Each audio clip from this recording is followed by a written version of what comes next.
Right. Evening, people. Hope we're all well on a Monday evening. It is Monday, Chris. Well done. It is Monday, isn't it? It's been a long day, Jodie. Long day. So, Daniel, welcome. Tell us a little bit about yourself, like where you're at, what you're based at, what you're doing. Okay, right. So I'm based in Berkhamsted. I do pretty much most of my work out of Berkhamsted Tennis Club's gym. Well, it's kind of like a fitness suite. I can't really call it a gym. It's more like a little box gym. I spend half my time doing the S&C coaching for the tennis academy, Beta Tennis Academy that runs out of Berkhamsted Tennis Club. And then my other half of my time kind of basically PTing anyone that would like to train with me, basically, really, from one-on-ones to small groups, stuff like that. So, how long have we known you? We must have known you. When did we all work together, Joel? Well, Joel and I probably started working together. I think it's about. Sorry, I've got people fibbing outside my window. 20 years ago. Oh, 24, Dan. So that's 20 years ago, mate. Yeah. Jesus, you boys are old, aren't you? Hey, you are old. Looking good, man. Look at this. When you're this age, mate, if you look this good. You'll be lucky if you keep moving, man. Thanks. So, guys, obviously what we were talking about the title today, just talk a bit about what the methods that you're using, what, you know. Yeah, okay. So, I mean, it's quite a big kind of subject, really, but the one of the kind of education systems that I'm in and I use is TAD 013. So it's basically my coach's way of training people, his system, which is based on sort of well, it's a strength and conditioning system, but with a huge emphasis on what's going on with your central nervous system. So from very basic level, recovery. It's a kind of evolution of a system by a guy called Scott Sonnen, and which is a system with attack fit stuff that I also qualified in, which is designed around recovery from exercise rather than just the power output of exercise. Like you guys know, and I know you guys talk about, you don't get strong or fit from your workout, right? You get strong and fit by recovering from your workout. So really, it's based on that and stress. So my workout is designed to be a good form of stress that my body can adapt to and get stronger. Too much stress and I can't adapt to it. So my coach coaches a lot of combat and tactical athletes, military and stuff, where recovery from stress is pretty important. But we take it to everyday folks, stress from work, business, life. So within recovery, all sorts of levels, right? But recovering your mobility. If I can't body weight squat, if I haven't got the hips and the movement to body weight squat, I shouldn't be trying to like 1.5 times my body weight squat, So within that, recovering our movement before we try and load things, within training and strength parameters, correct reps and sets with recovery time, but also, I mean, a lot of the stuff we do is to do with high intensity interval training. So many people are on it these days, but they just trying to bust people up. It's easy, like you guys know, it's easy to mess somebody up. Do 100 burpees, then do some handstand press ups. Oh, brilliant! Yeah, well done. And you can't move. So with regards to that, when we do our high intensity interval training, we tend to work all the techniques on a spectrum. Again, it's not a crazy alien idea to you guys. If you start to fatigue too much, you reduce your complexity level of movement so that you can carry on for the allotted period of time, because we're adapting to time under tension or time under technique, not just the exercise. So if I'm trying to do push-ups and I'm meant to be doing 90 seconds, I'm doing a 90-30 protocol, and I can't do my push-ups properly, and they're rubbish, you know, I have to regress the movement. Simple as that. But also within recovery time in high intensity intervals, making sure that we breathe properly, which is really important, the breathing of trying to, and this is where the TAD comes in, theta, alpha, delta brainwaves, yeah, which are all more to do with learning and creativity than beta and gamma brainwaves, which are to do with stress. Yeah. So if I get too tired, obviously you guys know, my heart rate goes up, my adrenaline is released more. You go too high intensity, your brain does not remember what you've done. You know, you get too much of adrenaline dump, and it's like a super boost. You know, your body thinks you're in a fight or flight situation. You dump adrenaline, you pull a whitey. That's when the guy in the corner is having to sit down. He's in a pool of sweat, and he can't continue the class because they've gone too hard, too fast. You know, that kind of. In terms of working your clients in terms of intensity, how do you monitor? Have they all got heart rate monitors on, or what? We do. So we use varying different kinds of patterns of timing. Yeah, timing protocols. So we'll take heart rates, but we use and try to educate them in a rate of perceived exertion, rate of perceived technique, and rate of perceived discomfort.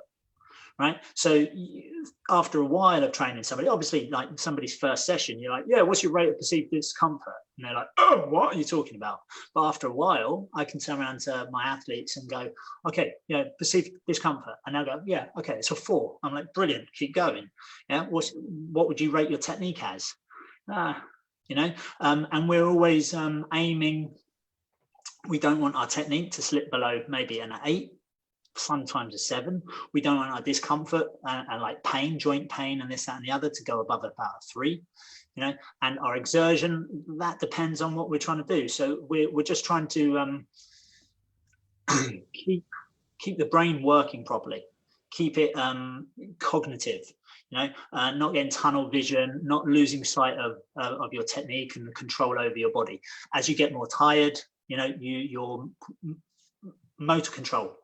So you're focusing a lot more on the movement than say just like, you know, just smash it out. So you're thinking, yeah, no, totally, yeah. It's and again, that's not an alien concept, right? Yeah, no, it's just quality reps. It's coming at that from a little bit of kind of like neuroscience, quality reps, because like you guys know, your body remembers kind of like the last ones. If you're cheating and straining and using all the wrong muscles to finish your reps, that's how your technique's going to be next time, you know. But more importantly, like we're saying about the stress to your body, I'm not stressing the tissue that I want. I'm stressing the wrong muscles. Even so much like let's talk about like I'm shoulder pressing, and I can't stabilize my shoulders because the weight's too high, or I'm doing too many reps or whatever. And I start to hunch. I start to use muscles that connect with like a stress response. Yeah. I starting to hunch my shoulders up. I'm getting all tight. Yeah. You know, all the everyday stuff like sitting in cars and you know, this kind of thing that do to our bodies. So it's kind of, it's the connection between the physical, the psychological, you know, kind of aspects. With your athletes, you obviously have an assessment at the beginning of their training or their program that you can see. So, you know, say if you've got someone with, you know, an impinged shoulder or a problem that they can only get to a certain range. Yeah. And they're doing a number of reps, or they're doing band work or whatever they're kind of doing. What degree do you sort of then go, okay, we're finishing? Or, you know, is it you're going through that level of? Okay, so the thing in the TAD stuff that we try and do, and again, like everyone, well, not everyone actually, but most good trainers do. We're trying to choose exercise selection that's appropriate for the individual, with a tool that's appropriate for the individual. You know, I've got 2 mashed up shoulders. You know, overhead pressing, Some days is good, some days isn't. I can be on the bar sometimes, and it's just like, okay, no. But I mean, we do a lot of specific joint mobility to warm up, and that's kind of our assessment tool as we go. So if I'm coaching somebody and I'm doing certain movements, overhead movement, I'll be getting them to do some back strokes, and I see how their body's moving and seeing how well they're controlling their shoulders and their arm. And then I might be doing some overhead circles, and if I see that their shoulders are up and their arms are bent, I know we might be having a hard day. Yeah. But Dan, it's shoulder day. I've got my shoulders. It's shoulder day. Exactly. Shoulders. Yeah. Well, and from that we adapt what we're doing. So we might look to do some more work, but loaded mobility, a little bit more functional range of motion stuff, because obviously I can work my shoulder mobility, right, overhead, right, and then I can work my shoulder mobility overhead, and I can do elbow circles, and I can do dolphin presses, and I can do a Hindu press up, and I'm still working my overhead, right? But for some people, that's quite hard work, right? So we can train them with a more functional sort of movement pattern, but that's still considered joint mobility. Or I can go, oh yeah, brilliant, nice one. Yeah, let's hit the weights. What I do like about it is that my interpretation of it is that you're teaching your athletes when and what type of exercises to do depending on the day. They could you got certain students or guys that have been in the office and they're stressed out at a major stressful day, and they come in the gym or they come to a session and that their posture is exactly. So they're going to come in, and because the program says they've got to clean and jerk whatever weight, they're going to clean and jerk a load of weight, that whatever weight it is, and they cut the warm up out, or they cut the activation out, and they're in a rush, and they're gonna try and throw those weights around, and they don't stop and kind of assess what's going on with their bodies. It's not that I'm saying like you don't do the hard work, but also planning. If you're looking at it from a strength perspective, you shouldn't be doing like say I really smash my legs. Right? I'm doing a really hard leg workout. I'm doing a load of plyometrics. I'm working my 3-rep max. Then I'm going to try and hypertrophy a little bit my hamstrings afterwards, and this, that, and the other. I shouldn't be hitting another heavy, hard legs workout for about 72 hours afterwards, because I haven't recovered. So within that, the recovery, making sure that you've recovered, programming so that you recover properly. And if you've got a bit more of an ad hoc kind of training system, just making sure you feel good in what you're about to do. If you don't feel good, you got to make sure that everything's moving right and feeling good before you do the tough stuff. Otherwise, there's no point in doing the tough stuff, because you're not gonna get the results that you want. Every time your athlete comes in, do you have like a scale? Do you have like a pain scale? Do you have do you ask them these specific questions every single time they come in to sort of give you an assessment? Do you leave it up to them to decide, or do you look at their movement? Obviously, we're the trainers. Yeah, it depends. It depends. The ones that have got a bit more experience in doing the stuff that I do, like I've got an athlete, right? It's hilarious. You'd probably say I'm not coaching, right? She walks in, I go, "How you doing?" She goes, "Yeah, this, that, and the other." And I'm like, "Oh, how's blah blah blah?" She goes, "Oh yeah, this is a bit tight, that's a bit tight." Okay, so I ask her, "What do you think? What do you want to do to loosen that off?" She goes, "I think maybe some of this and maybe some of that." And I'm going, "Nice one." Right? And she does that, right? And so I'm prompting her and guiding her, right? And then she's doing the workout, and she's doing 20-10 Tabata intervals, and or maybe go a bit more rest period, so you can actually talk to somebody, and you'd be like, okay, so how'd you rate your technique in that last set, and how many reps do you count? That's we only count the good ones, right? Yeah. That's a sign of a good trainer, though, Dan. You're educating that athlete to, you're guiding them, you're coaching them in a way that exactly assess themselves. You know what I mean? It's good. Yeah. And again, it's the focus on quality and understanding what they're meant to be doing and doing stuff right. Yeah. All right, buddy. So I know you wanted to do a few little exercises with us. Yeah, I'm trying to push on this time jump so we don't have to do it. I kept talking, mate. We only got like 5 minutes to do it. It's perfect. Yeah, I know. I can talk We've the got, legs like, off we've the got a donkey. couple of minutes, Dan. We've got a couple of minutes. So what would you do? Maybe, you know, what did you have planned to do? What exercise did you? Okay, I was going to try and show you a couple of slightly different kind of exercises that we use. One of them, like, so we're all locked down and we're at home, and I'm used to a pull-up bar. I mean, I've got a few bits and pieces that I can hang from around the house, but a lot of people can't do pull-ups.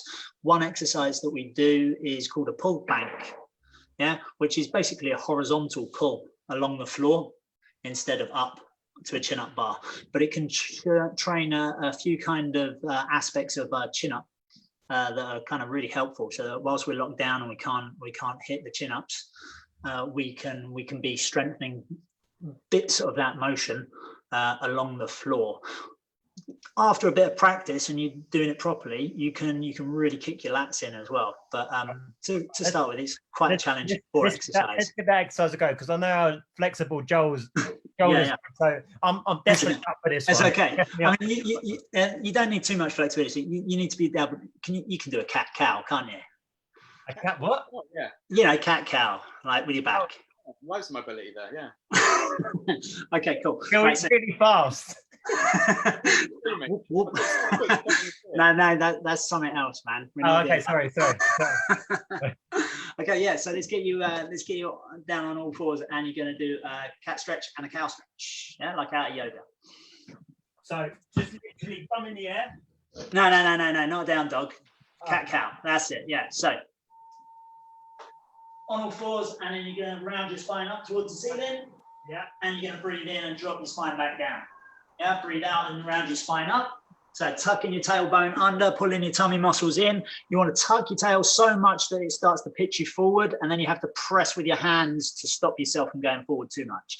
And then you're going to tilt your pelvis forward. You're going to arch that lower back a little bit, let the ribs drop down. Try not to crank your neck up there too much, Joel. Yeah. Breathe and then breathe out, and you're going to round up through your spine again. Yeah. So we're going to try and aim at really tucking that tailbone under and then pressing that mid back up.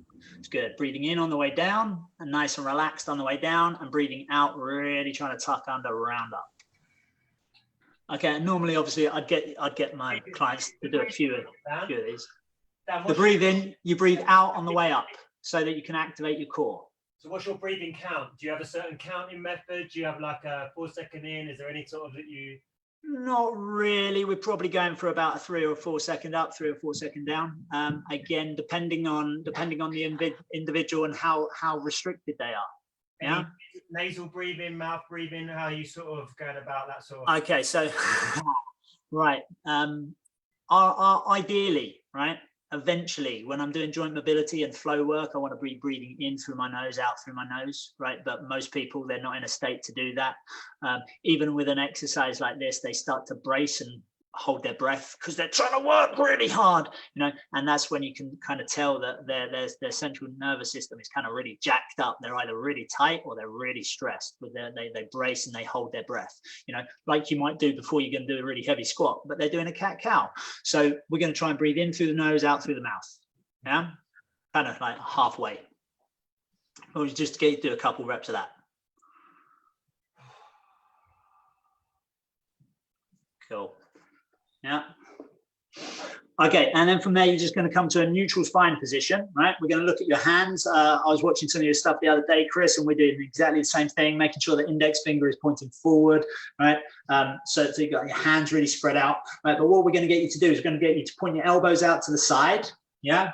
And you're going to bend your elbows and then rotate them back and press them locked. Out to the side, rotate back and press them locked. So you're drawing a little circle with your elbow.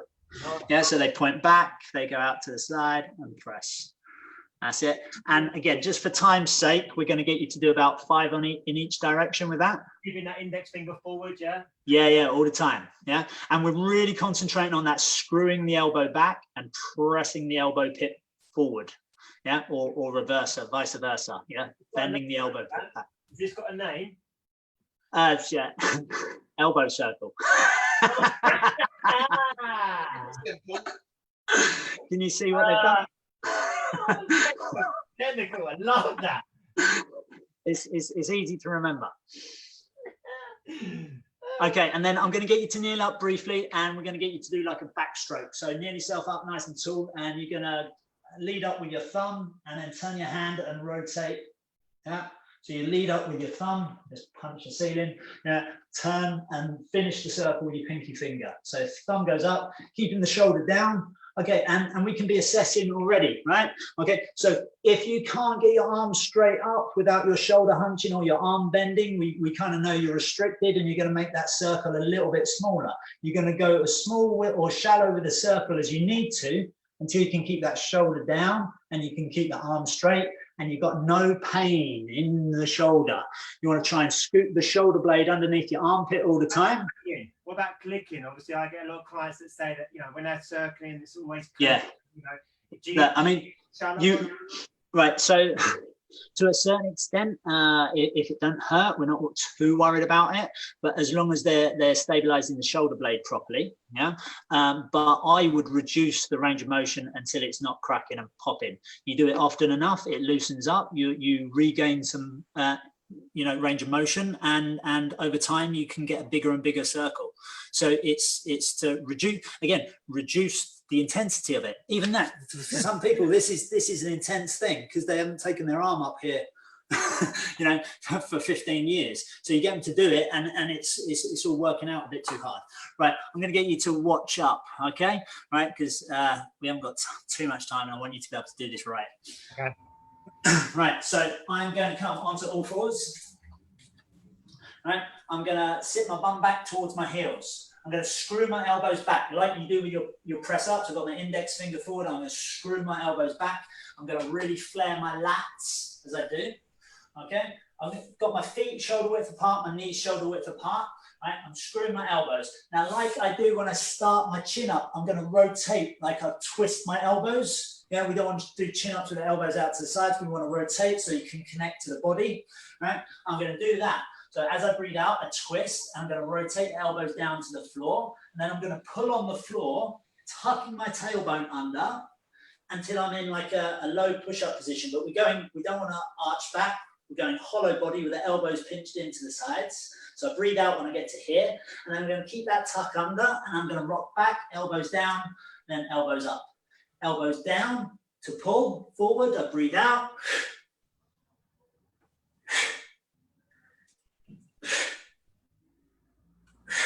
But really imagine you're doing your chin up, your pull up. Yeah. Let's get you to have a little go at that. That's the little baby easy version.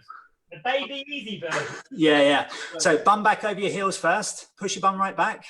It's good. Arms are straight. You want those arms straight first, and you're going to rotate the elbows down to the ground. You're going to be on your forearms as you pull yourself forward. Yeah, and then the elbows are going to lift, and you're going to tuck that tailbone right under. That's it. And then you're going to press elbows down onto the floor on the way back, and then they're going to lift when you straighten your arms. That's good. They're going to bend as you pull forward. So keep your knees down, Joel. You might need you need to bend your elbows. Right, so when you're at the front position, mate, yeah, you should be really low, like the bottom of a push-up. Yeah, like that. Yeah? Yeah. Right? So I want you to bring your hands back towards your knees, mate. Hands back, hands back, hands back. There you go. Now push your butt back over your heels, Joel. Right. Right? There. From there, rotate the elbows down. Yeah. Pull yourself forward. Then let the elbows lift as you go into the bottom of the push-up position. That's it. Abs tight. Don't lock out. Stay low. Okay. Yeah, low, low, low, low, low. There we go. Put your nose on the floor, Joel. Put my what on the floor? Your nose. Yeah, like you're chasing a Malteser along the floor. Be the size of my nose. It's already there. There you go. Okay, and then you come to a point. That's it. So have either of you guys ever done yoga?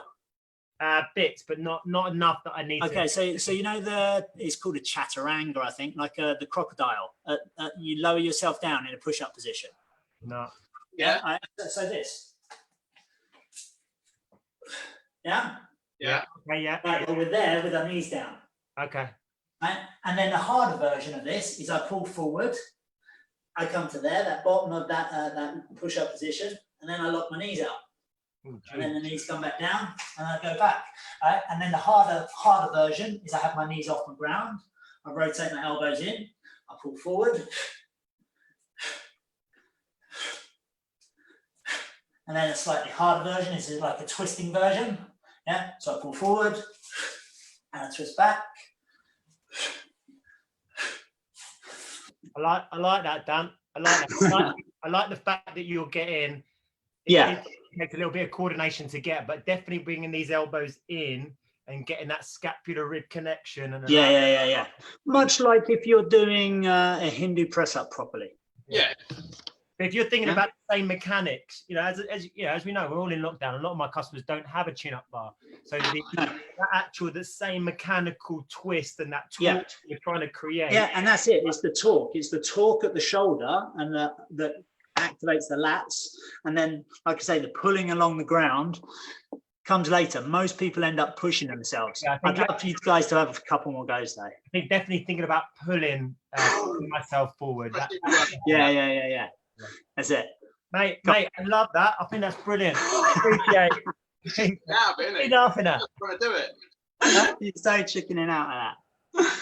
I want to see you do some the advanced one. Yeah. Time's ticking. I've had to go. You were just sitting there criticising me. I want to see you. I want to see you do it. Now I want to. I'll show you. Yeah, I'll show you the one I want you to do. Right, you're going to start in a bear squat. Right, start in a bear squat, knees off the ground. Yeah. You're going to rotate the elbows down. Yeah. Then you're going to pull forward. Yeah. Yeah. Right, then you're going to pull back and up. Piece of cake, mate. Piece of cake. You used to be a gymnast, Chrissy boy. There we go. And then back. Boom. Nice. Excellent. Really tuck that tail when you're in that front position, Chris. Awesome. So like you're coming into like a little bit of a lever. Yeah. Exactly. Yeah. It's almost a lever. Yeah. Nice. Mate, I love that. I think that's brilliant. Definitely try to encourage people to do chin-ups, because I definitely think pull-ups and chin-ups are best back exercises that you can do. But people haven't got that ability to do it, or they're struggling to do it even if they're in the gym. And we've been using bands. I think this is a great foundation to allow them to think about that mechanical movement. That's it. And it's that rotation of the elbows, the torque at the shoulder. What was that, Joel? So $15.99 on Amazon. Get a chin-up bar. Fits in your doorway. That is true. That is true. But it is true, mate. But usually, because he can't do it properly, that's what it is, Dan. That's what it is. You know what I mean? But it's that screwing. Like even if you were on a chin-up bar, it's the like trying to snap the bar, you know, and rotate the elbows. Doesn't matter even how wide you are. You want that rotation so that you can get your lats engaged. I mean, isn't that like we were talking about the mobility stuff? It's the ability to torque your shoulders into place. Everyone's lost because they're all hunched over computers and iPads these days. It's good. That's it. Like moving down. Dan, quick question for you. What is what's the books that you're reading at the moment? What's the people that you're following on YouTube? Is there any ones that you would pick out that our followers can kind of go along and have a little look at? Okay, I mean, I have a big old manual, big old book written by my coach for one of my S&C qualification. I'll be honest with you, I go back and reread that a lot. Okay, but Alberto Galezi is an Italian guy. He wrote that, so I follow him. The other guy I'm quite into at the moment is Dan John. Okay. I've been following him and listening to some of his stuff. It's quite interesting workouts that he does. Very much on the, in a way, in the same thing, not like killing yourself in training. He one of the programs that I was listening to him talk about on YouTube. He's got a few workshops. Was I think he called it Easy Strength. It's like kind of like your 6 kind of movement patterns, vertical pull, vertical push, hinge, carry, all that kind of stuff, horizontal pull and that sort of thing. And it's 5 sets of 2 reps, heavy, but again, quite intuitive. Pick up what feels heavy but doable that day, rather than like what the program says.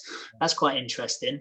I'm halfway through a 3-month training program at the moment, so it's one of those things that I'm like, oh, okay, I'm going to try and remember to do that when I get to the end of it. I'm just but again, I mean, that's just working on one kind of aspect of strength, which is sort of absolute strength with the 2 reps, really.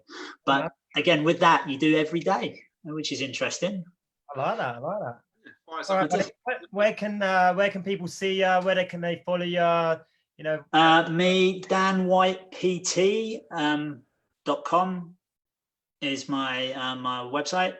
Dan White PT on Instagram, and on Facebook, same thing, Dan White PT. nice, mate. I have to keep it simple. I appreciate it. Appreciate your time. It's been too long since we've all met up, so we need to do this again. Yeah, man. Really, well, maybe next time we might be able to actually get together and do some training. Sounds good. Definitely sounds good. Jolie, you got anything to say? Anything you want to go through? Oh, good to see you, Dan. Obviously, always got that flexibility. Always. All right, boys. Appreciate it. Have a good evening. Cheers, mate.